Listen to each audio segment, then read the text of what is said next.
ओम शांति। आज 3 मई 2021 की साकार मुरली। आज बाबा ने कहा, मीठे बच्चे आत्म अभिमानी भव, चलते फिरते उठते बैठते यही अभ्यास करते रहो तो तुम्हारी बहुत उन्नति होती रहेगी। प्रश्न, बाप की एक्यूरेट याद किन बच्चों की बुद्धि में रहेगी? उत्तर, जिन बच्चों ने बाप को एक्यूरेट जाना है। कई बच्चे कहते हैं कि बिंदु को भला कैसे याद करें, भक्ति में तो अखंड ज्योति समझ याद करते आए, अभी बिंदी कहकर मूंझ जाते हैं। इसलिए पहले पहले यह निश्चय हो कि बाप अखंड ज्योति नहीं, वह तो अति सूक्ष्म बिंदु है, तब याद एक्यूरेट रह सकती है। ओम शांति। सभी बच्चे याद में बैठे हैं। मन मना भव, यह संस्कृत अक्षर वास्तव में है नहीं। बाप ने जब सहज राजयोग सिखाया है तब ये संस्कृत अक्षर बोले नहीं हैं। यह तो संस्कृत जानते ही नहीं हैं। बाप तो हिंदी में ही समझाते हैं। भल यह रथ हिंदी सिंधी तथा इंग्लिश जानने वाला है, परंतु बाप समझाते हिंदी में हैं। जो जिस धर्म का है उनकी अपनी भाषा है। यह हिंदी भाषा ही चलती है। यह भाषा समझना सहज है और यह स्कूल भी वंडरफुल है। इसमें कोई भी कागज पेंसिल पन्ने आदि की दरकार नहीं रहती। यहाँ तो सिर्फ एक अक्षर को याद करना है, अर्थात बाप को याद करो। गॉड को अथवा ईश्वर को अथवा परमपिता परमात्मा को कोई याद न करे यह मुश्किल है। या सभी करते हैं परंतु उनकी पहचान नहीं है। बाप ही आकर अपनी पहचान देते हैं। शास्त्रों में जो कल्प की आयु इतनी लंबी लिख दी है वो बाप आकर समझाते हैं। बहुत बड़ी बात भी नहीं है। अहिलाएं बूढ़ी बूढ़ी माताएं क्या समझेंगी? यह तो बहुत ही सहज है, कोई छोटे बच्चे भी समझ सकते हैं। बाबा अक्षर कोई नया नहीं है। शिव के मंदिर में जाते हैं तो बुद्धि में आता है कि यह शिव बाबा है, वो निराकार है। सभी मनुष्य मात्र बाबा कहते हैं। हम सर्व आत्माओं का बाप एक है। सब जीव की आत्माएं जो शरीर में निवास करती हैं बाप को याद करती हैं। सब धर्म वाले जो भी हैं सब परमपिता परमात्मा को याद जरूर करते हैं। वह है परम धाम में रहने वाला बाप।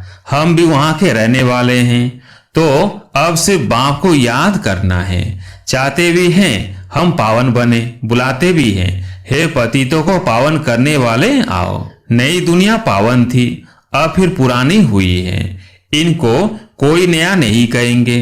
भारतवासी जानते हैं नए भारत में देवी देवता राज्य करते थे।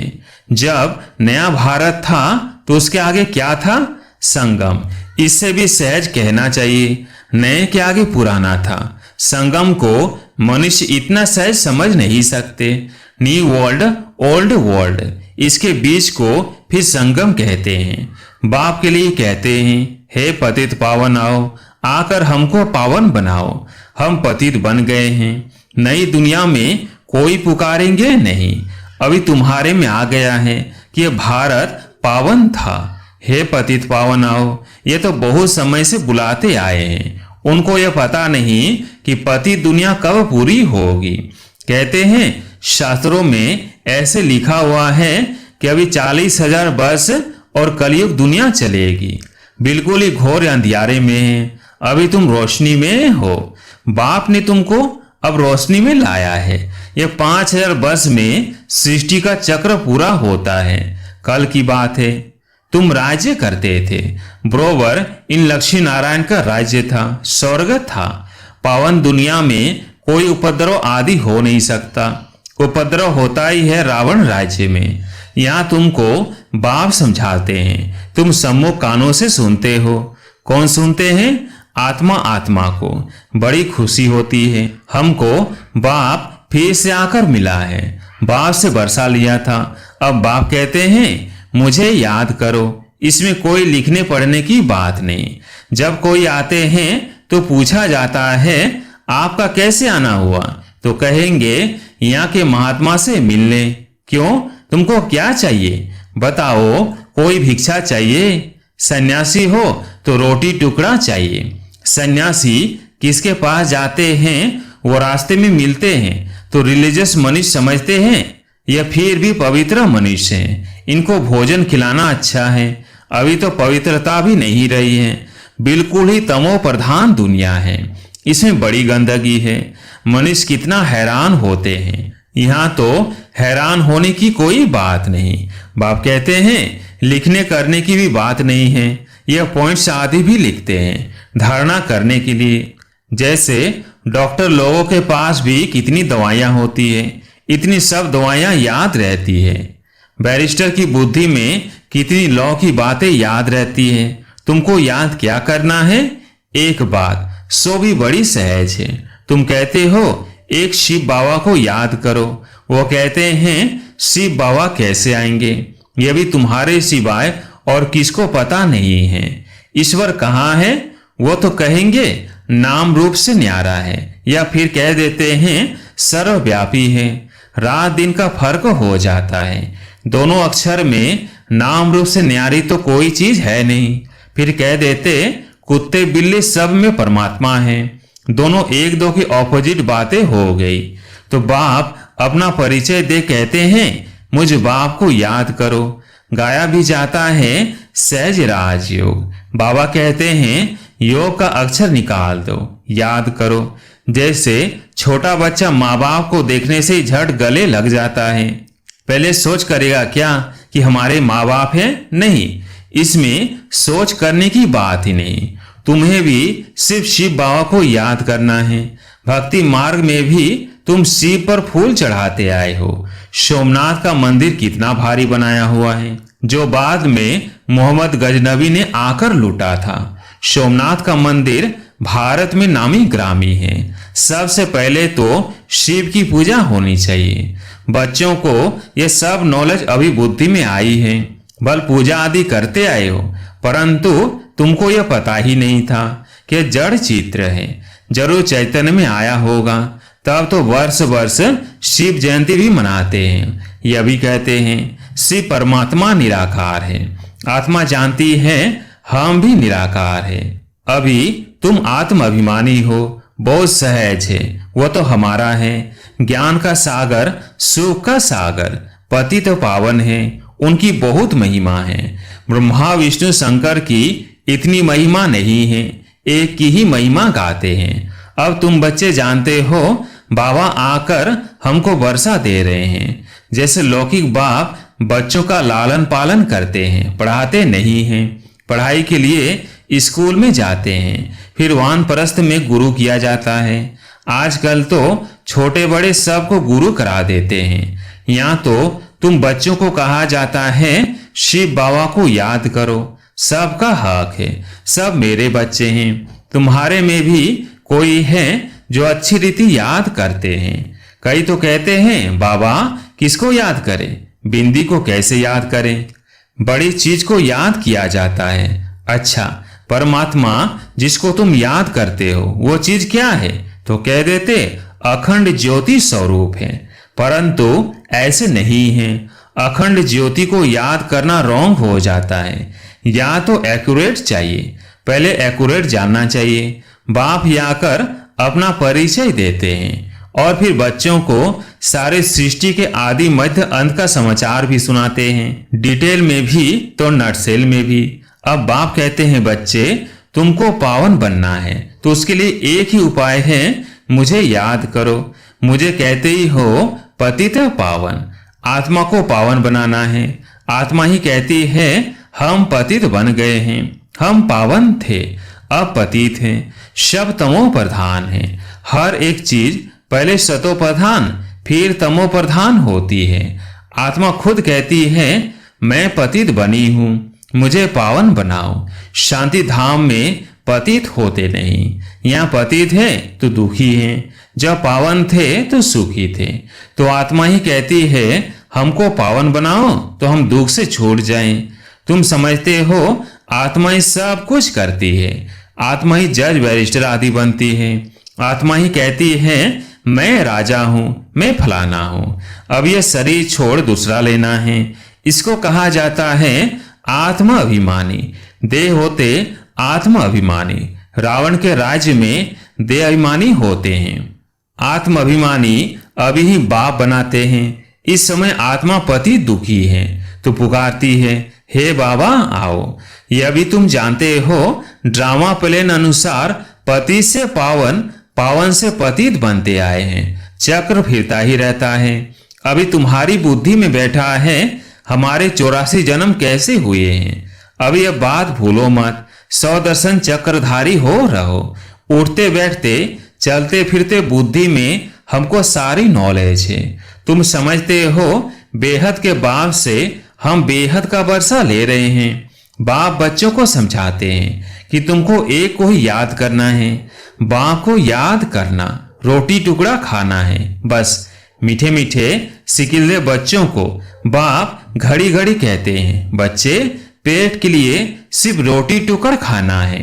पेट कोई जास्ती खाता नहीं है, 1 पाव आटे का खाता है, दाल रोटी बस।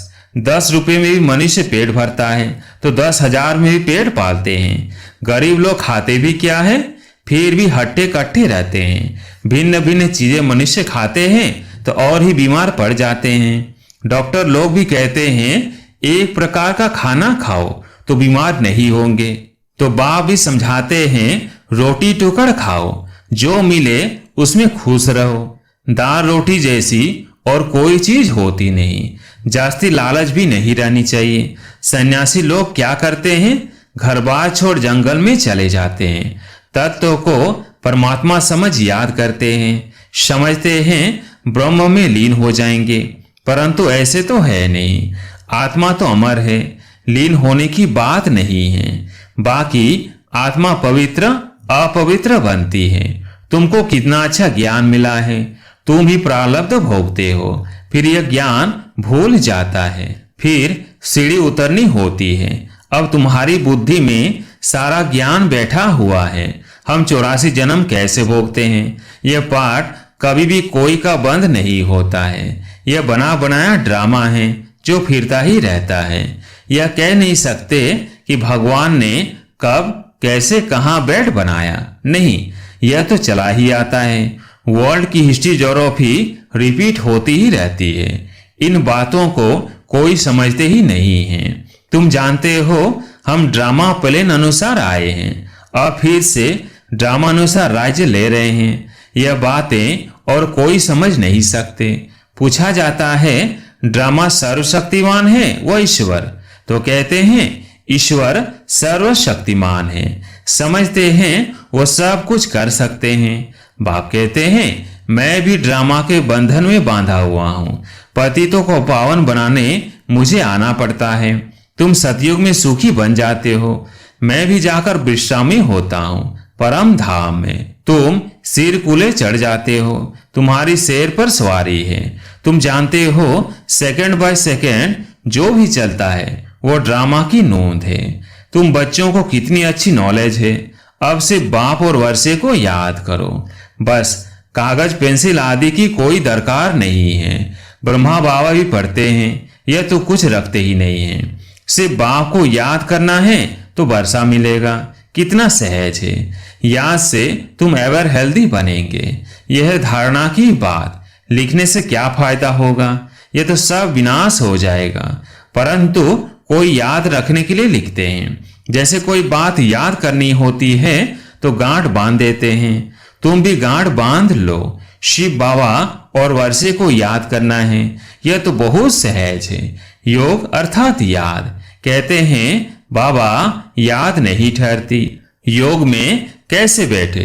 अरे लौकिक बाप की याद उठते बैठते चलते फिरते रहती है। तुम भी सिर्फ याद करो, बस बेड़ा पार है। अच्छा मीठे मीठे शिकिल्दे बच्चों प्रति माता पिता बाप दादा का याद प्यार और गुड मॉर्निंग। रूहानी बाप की रूहानी बच्चों को नमस्ते। हम रूहानी बच्चों की रूहानी बाप दादा को याद प्यार गुड मॉर्निंग नमस्ते नमस्ते। धारणा के लिए मुख्य सार। पहला पॉइंट, स्वदर्शन चक्रधारी बन 84 का चक्र बुद्धि में फिराते रहना है। बेहद बाप को याद कर बेहद का वर्षा लेना है, पावन बनना है। दूसरा पॉइंट, किसी भी चीज की लालच नहीं करनी है। जो मिले उसमें खुश रहना है, रोटी टुकड़ खाना है, बाप की याद में रहना है। आज प्यारे मीठे बाबा का वरदान, बुद्धि रूपी पांव मर्यादा की लकीर के अंदर रखने वाले सर्व प्राप्ति संपन्न शक्तिशाली भव। बुद्धि रूपी पांव मर्यादा की लकीर के अंदर रखने वाले सर्व प्राप्ति संपन्न शक्तिशाली भव। जो बच्चे बुद्धि रूपी पांव जरा भी मर्यादा की लकीर से बाहर नहीं निकालते, वे लक्की और लवली बन जाते हैं। उन्हें कभी कोई भी विघ्न अथवा तूफान, परेशानी, उदासी आ नहीं सकती। यदि आती है तो समझना चाहिए कि जरूर बुद्धि रूपी पांव मर्यादा की लकीर से बाहर निकाला है। लकीर से बाहर निकलना अर्थात फकीर बनना। इसलिए कभी फकीर अर्थात मांगने वाले नहीं, सर्व प्राप्ति संपन्न शक्तिशाली बनो। स्लोगन, जो सदा न्यारे और बाप के प्यारे हैं वह सेफ रहते हैं। जो सदा न्यारे और बाप के प्यारे हैं वह सेफ रहते हैं। अच्छा, ओम शांति।